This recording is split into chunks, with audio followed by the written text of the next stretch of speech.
जलाधर जी, भारत देश में समतामूलक समाज की स्थापना के लिए समय समय पर जन्मे हमारे महापुरुष महात्मा ज्योतिराव फुले जी, श्री छत्रपति साहू जी महाराज जी, श्री नारायण गुरु जी, संविधान शिल्पी, भारत रत्न, बोधिसत्व परम पूज्य बाबा साहेब डॉक्टर भीमराव अम्बेडकर साहब, वामसेव, DS4 और बहुजन समाज पार्टी के जन्मदाता व संस्थापक परम सिद्ध है मानव काशीराम साहब, इन सभी के चरणों में श्रद्धा सुमन अर्पित करते हुए बहुजन समाज पार्टी की राष्ट्रीय अध्यक्ष आदरणीय माननीय बहन कुमारी मायावती जी को अपना आदर्श नेता मानते हुए उनके पद चिन्हों पर चलने का दृढ़ संकल्प लेते हुए, सम्मानित साथियों,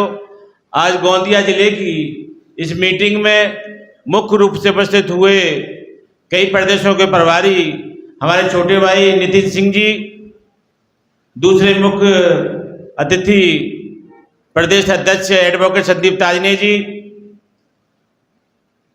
इस नागपुर जोन के प्रदेश प्रभारी सुनील डोंगरे जी, प्रदेश सचिव पंकज वासनिक जी, प्रदेश सचिव विजय कुमार ढाट जी, जिलाध्यक्ष गैडाम साहब जी, तुकाराम साहब जी, नरेंद्र जी, राहुल मेश्राम जी, सम्मानित साथियों, महाराष्ट्र का जो गोंदिया जिला है या भंडारा जिला है, मैं समझ सकता हूं कि डॉक्टर अंबेडकर के अनुयायी अगर ज़्यादा से ज़्यादा मानने वाले लोग रहते हैं तो वो गोंदिया में ही रहते हैं। काफ़ी जुझारू है, लेकिन एक कहावत है कि जोश में होश नहीं खोना चाहिए। पहले भी मैं आया था यहाँ पर, तो हमारे लोग आपस में ही ज़्यादा मनमुटाव रखते हैं। मैं पहले भी कहकर गया था कि आप लोग सभी लोग एक हो जाएं और अपना मनमुटाव खत्म कर आप लोगों को अगर काम करने की इच्छा है, जिन लोगों को भी हो, उन सभी लोगों को काम दिया जाएगा, उन सभी लोगों को जिम्मेदारी दी जाएगी, पदाधिकारी बनाया जाएगा जो काम करने लायक हो। जो जहाँ जिला की टीम है, पंकज वासनिक जी हैं, गैडाम साहब हैं और भी जिला प्रभारी हैं, ये सभी लोग मिलकर सभी का सम्मान लेकर एक गुलदस्ता तैयार करेंगे। गोंदिया के अंदर एक ऐसा गुलदस्ता तैयार करें जहां पर SC, ST, OBC माइनॉरिटी के लोग, सभी लोगों का एक गुलदस्ता तैयार किया जाए। मंच पर आज हम सारे बैठे हैं तो ऐसा लग रहा है कि केवल एक ही समाज के लोग बैठे हैं। ऐसा नहीं होना चाहिए। अगली जब हम मीटिंग में आए तो सर्व समाज के लोग होने चाहिए, क्योंकि अगर आप लोगों को राजा बनना है और जो शासक होता है, शासक की नजर में सभी जनता समान होती है।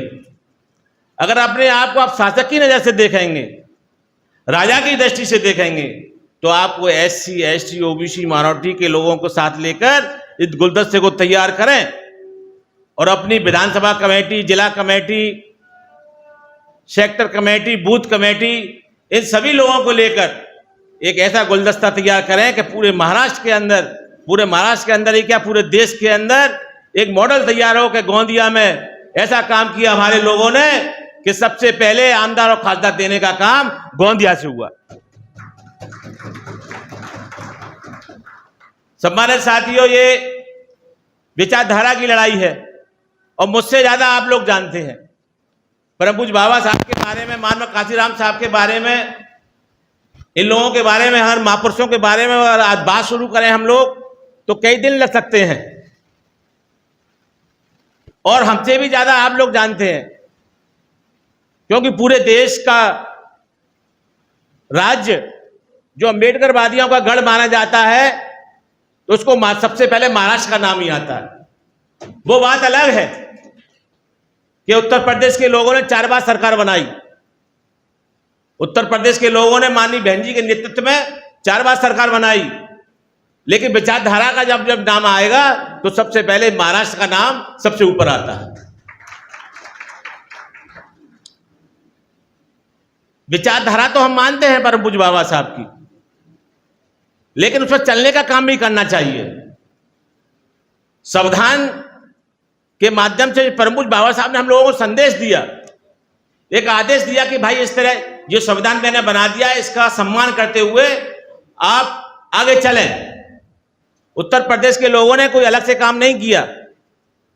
माननीय बहन कुमारी मायावती जी ने संविधान को मानते हुए और संविधान में जो बातें लिखी हुई हैं उनकी मेन बातें कि सर्व धर्म के लोगों को हमें सम्मान करना है, सभी वर्ण धर्मों को सम्मान देते हुए, सभी जातियों को सम्मान देते हुए। जिन मनुवादी लोगों ने हमारे जो शूद्र जिन लोगों को कहा गया, जिनको 6 या 743 जातियों में बांटने का काम किया गया, आज उन जातियों को अगर कोई देश में जोड़ने का काम कर रहा है तो बहुजन समाज पार्टी और उनकी नेता आदरणीय बहन कुमारी मायावती जी कर रही हैं। इस आंदोलन की शुरुआत कोई आज की शुरुआत नहीं है। महात्मा ज्योतिराव फुले जी, छत्रपति साहू जी महाराज जी, नारायण गुरु जी, पेरियार रामास्वामी जी, इन लोगों ने शुरुआत की, लेकिन इस शुरुआत को असली जामा पहनाने का काम, एक माला में पिरोने का काम, संविधान के माध्यम से हमको हक और अधिकार देने का काम, हमको आरक्षण देने का काम, संविधान के माध्यम से अगर हमें पशुओं से इंसान बनाने का काम, अच्छे पहनने का हक देने का काम, अच्छी गाड़ियों में घूमने का काम और जो कलम की ताकत देने का काम इस देश में, पूरी दुनिया में सबसे पहले अगर देने का काम किया संविधान के माध्यम से तो परम पूज्य बाबा साहब डॉक्टर बी आर अम्बेडकर साहब ने किया। लेकिन सन 1956 में जब परम पूज्य बाबा साहेब हमारे बीच में नहीं रहे तो 75-76 तक, सन 75-76 तक हमारा आंदोलन कहीं खो गया था। या हम ये भी कह सकते हैं कि हम लोग बट गए थे। महाराष्ट्र के अंदर ही लोग बताते हैं कि आरपीआई के कई गुट हो गए थे, कई गुटों में हमारा महाराष्ट्र बट गया था। हमारा आंदोलन जो परम पूज्य बाबा साहब का आंदोलन था कई गुटों में बट गया, आरपीआई भी कई गुटों में बट गई।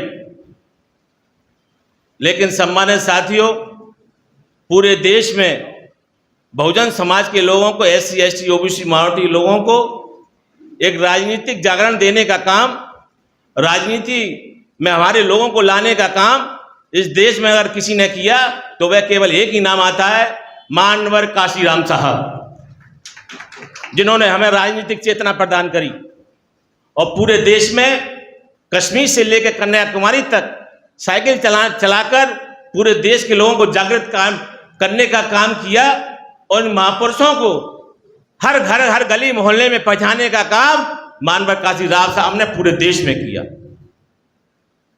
और हम लोगों को रंग से राजा बनाने का काम मानवर काशीराम साहब ने किया। हमारे लोग कहां होते थे पहले, प्रधान बनने भी नहीं देते थे हमारे लोगों को लोग। लेकिन आज ऐसी स्थिति है, महाराष्ट्र की बात मैं नहीं कर सकता पहले की, लेकिन आज महाराष्ट्र के अलावा सभी स्टेटों में हमारे आमदार और खासदार आ चुके हैं। उत्तर प्रदेश में हमने 4 बार सरकार बना चुके हैं। आदरणीय बहन कुमारी मायावती जी ने पूरे देश में ये दिखा दिया है कि परम पूज्य बाबा साहब के बच्चे भी इस देश में शासक बनकर चला सकते हैं। ये किनकी देन है? ये परम पूज्य बाबा साहेब मानवर काशीराम साहब की देन है। और आज माननीय बहन कुमारी मायावती जी के मजबूत हाथों से आज इस पार्टी को बहुत लंबी ऊंचाइयों पर ले जाने का काम कर रही हैं। तो हम लोगों का भी फर्ज है कि हम लोग कंधे से कंधा मिलाकर सामाजिक परिवर्तन के इस आंदोलन को एक भाईचारा बनाकर एक गुलदस्ता तैयार करें, संगठन तैयार करें और संगठन के माध्यम से आप लोग अपने नगर सेवक महापौर बनाने का काम करें, आमदार खासदार बनाने का काम करें। यकीन मानिए, आप मेरी बात मत मानिए, मैं जो कह रहा हूं आप केवल इन महापुरुषों की बात को मान लीजिए कि इन्होंने जो कहा है वही सही है। अगर आप लोग इस पर चल दिए तो विश्वास मानिए, आपके आमदार भी बनेंगे, आपके खासदार भी बनेंगे और आपकी सरकार भी बनेगी। आप ज्यादा दिमाग मत लगाइए कि रैना जी ने क्या कहा, ताजने जी ने क्या कहा, नितिन सिंह जी ने क्या कहा। आप केवल इनकी विचारधारा पर चलने का काम कीजिए। हम लोग केवल मानते तो हैं लेकिन चलने का काम नहीं करते हैं। अभी हमारे लोग जो जिला कमेटी के लोग हैं, ये हम सब लोगों को परम पूज्य बाबा साहब की स्टैचू पर ले गए सभी लोग। मैंने कि भाई कहाँ लेकर आए हैं आप लोग? तो बोले परम पूज्य बाबा साहब की स्टैचू पे ले जा रहे हैं, वहां माला डालने का काम करेंगे हम लोग। तो मैंने कहा अच्छी बात है, हमारे महापुरुष हैं, हमें जाना चाहिए। लेकिन जब मैं ऊपर चढ़ा सीढ़ियों पर तो मुझे बड़े दुख के साथ बताना पड़ रहा है आप लोगों को, और आगे आप ध्यान भी रखना इस चीज का। पूरी सीढ़ियां गंदी हो रही थी, परम पूज्य बाबा साहब पर इतनी इतनी धूल लगी हुई थी, मेरे आंखों में आंसू आ गए कि परम पूज्य बाबा साहब की वजह से आज हम अच्छे कपड़े पहने हुए हैं, 50-50 लाख की गाड़ियों में चल रहे हैं, बड़े बड़े कोठियों में रह रहे हैं, मकानों में रह रहे हैं। कि हमारे लोगों को दिखता नहीं है कि परम पूज्य बाबा, कोई अगर माला डालने जा रहा है वहां पर तो परम पूज्य बाबा साहब की मूर्ति को पहले साफ कर लेते। सीढ़ियां गंदी हो रही थी, ये कितनी गलत बात है। तो इसका मतलब हम परम पूज्य बाबा साहब को धोखा देने का काम कर रहे हैं। मानते तो हैं लेकिन उस पर चलने का काम नहीं कर रहे हैं। अरे हमारे लोगों की जिम्मेदारी है, हमारे महापुरुष हैं। कोई भी अगर कोई भी लीडर आए, कोई भी छोटा बड़ा आदमी आए, छोटा सेक्टर का कार्यकर्ता भी जाए परम पूज्य बाबा साहब पर, तो हमें यह ध्यान रखना चाहिए वो हमारे बाप हैं, हमारे पिताजी, हमारे दादा हैं। उनका ख्याल कौन रखेगा? उनका ख्याल हम लोग रखेंगे। उनकी विचारधारा को कौन आगे बढ़ाएगा? उनकी विचारधारा को हम और आप आगे बढ़ाएंगे, दूसरा नहीं आएगा बढ़ाने के लिए। तो सम्मानित साथियों, आने वाला चुनाव है, चुनाव की तैयारियों आप लोग लग जाएं और डीएम के यहां से वोटर लिस्ट मिलती है, उस वोटर लिस्ट को लेकर आए और हमारे पदाधिकारी या जो भी चुनाव लड़ना चाहते हैं वो लोग पहले सबसे पहले अपने वोटर तैयार करें। एक सीट लें बूथ लिस्ट की, उस पर देखें कौन कौन से वोट है, हमारे वोट है कि नहीं है। भारतीय जनता पार्टी के लोग पूरे देश में जहां जहां हमारे लोग रहते हैं, जहां जहां हमारी आबादी है, जहां जहां हम जीत सकते हैं, वहां पर षड्यंत्र के तहत हमारे वोटों को काटा जाता है, हमारे वोटों को लिस्टों से गायब कर दिया जाता है। हम लोग मेहनत तो करते हैं बहुत, गली गली में जाते हैं, मोहल्ले मोहल्ले तैयार करते हैं, लेकिन जो मेन काम है, जो हथियार परम पूज्य बाबा साहब ने दिया है कि आपकी सारी समस्याओं की जड़ आप शासक बनकर खत्म कर सकते हैं। और शासक किससे बनेंगे? शासक बनेंगे वोट से। उस वोट का हम ध्यान नहीं रख रहे हैं। आपके घर में 8 वोट हैं और भारतीय जनता पार्टी के लोग और आरएसएस के लोगों ने आपके उसमें से 6 वोट कटवा दिए। आप जब वोट डालने जाते हैं, हमारे लोगों को ध्यान कब आता है? जब वोट डालने जाते हैं तो हमारे लोग वहां वोट लिस्ट पर जाएंगे और कहेंगे भैया मेरा नाम निकालना, मेरा नाम संदीप मेश्राम है, निकालना भैया नाम मेरा। और वहां आपका नाम ही नहीं है, आपका नाम उन्होंने कटवा दिया।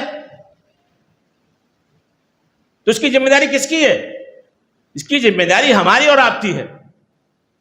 कोई छोटा बड़ा नहीं है हमारे यहां, सभी समान है। केवल हमारी नेता केवल आदरणीय बहन कुमारी मायावती जी हैं, केवल कोई नेता नहीं है हमारे यहां। हमारी नेता केवल आदरणीय बहन कुमारी मायावती जी हैं। इनको देखकर आप काम कीजिए। ये फोटो लगे हुए हैं, ये फोटो गायब भी हो सकते हैं, मैं भी हट सकता हूं, दूसरे स्टेज में जा सकता हूं, कोई भी पदाधिकारी हट सकता है, नीचे भी जा सकता है, ऊपर भी जा सकता है। बहन जी की इच्छा है ये, तो बहन जी को जिस आदमी को लगाना होता है वो लगाती हैं, जिसको छोटी जगह लगाना छोटी जगह लगाती हैं, किसी को बड़ी जगह लगाना है उनको वो देखती हैं कि बड़ी जगह काम करेगा तो बड़ी जगह लगाती हैं। हमें किसी के चक्कर में नहीं आना है, हमें केवल इन महापुरुषों की तस्वीर को देखकर काम आना है कि इन लोगों ने जो संघर्ष किया है उस संघर्ष को हमें कैसे आगे बढ़ाना है, कैसे हमें इस देश में शासक बनना है और किस तरह से हम इस देश के राजा बन सकते हैं, जो राजा थे हम यहाँ के।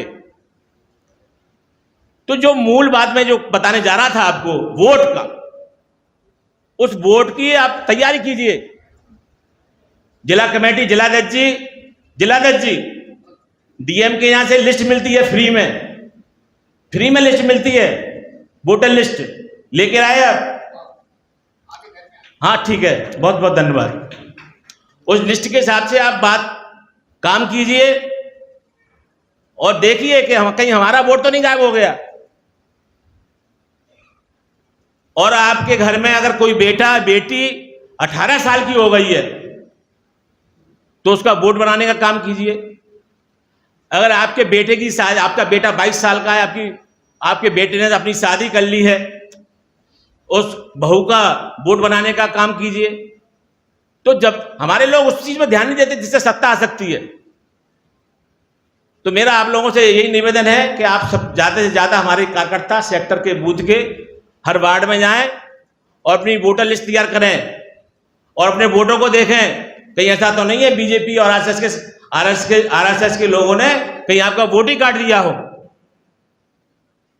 तो अगली बार जब हम आएंगे तो विधानसभा कमेटी और सेक्टर कमेटी को भी चेक करेंगे और कितने वोट आपने बढ़ाए हैं अपने जिले में, ये भी रिपोर्ट हम सभी जिलाध्यक्षों से लेंगे। अगली बार विधानसभा अध्यक्षों से लेंगे कि भाई आपने कितने वोट बढ़ाए हैं।